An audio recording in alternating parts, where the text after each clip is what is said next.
What are your feelings about Montreal a year or so later, year and a bit later after the trade? Is it kind of bittersweet because you're not playing for the Canadiens now? I don't look at it that way. I look at it as, in my life there's going to be changes along the way, and there'll be many more.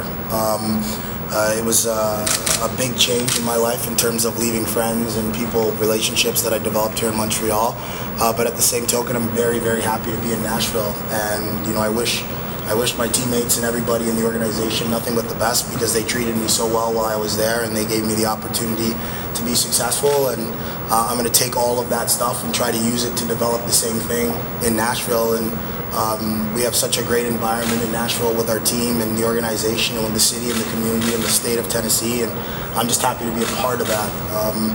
I guess you could say that would I have thought that the first year in Nashville would have turned out to be as great? I mean, we were 2 games away from it being the ultimate goal, so I'm going to take that as a positive and build on it for next year. But every team, has to look forward to next year of trying to just make the playoffs and then work from there. And Montreal's doing the same thing, just like the other 29 teams or 31 teams now. How would you compare the 2 experiences? Now you have a year as a Nashville Predator. How do you compare that to being a Canadien? Maybe compare and contrast a little how it is for you.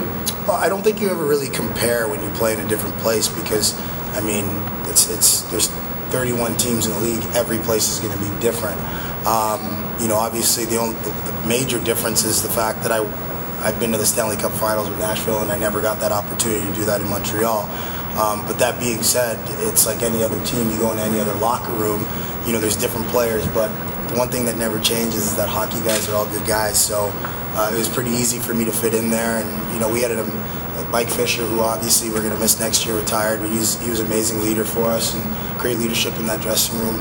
I'm just happy to be there. Just very, very happy. It's fun to go to the rink every day and work hard and play for a guy like Peter Laviolette, who's, I didn't know this, but at the end of the run, hearing that he's like only the third, I think it was like the second and third coach to go to the Stanley Cup Finals with 3 different teams, it's pretty amazing. And Phil Housley, who's now moved on to coach Buffalo.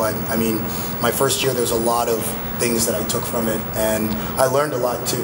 And I think that, at the age of 28 now, going the season, it's a lot different than when I can think about my time in Montreal, because I was 20, 21, 22, and a lot different. So, but both places were amazing, and I don't know if those are going to be the only 2 places I played in my career, but I definitely enjoyed both of them.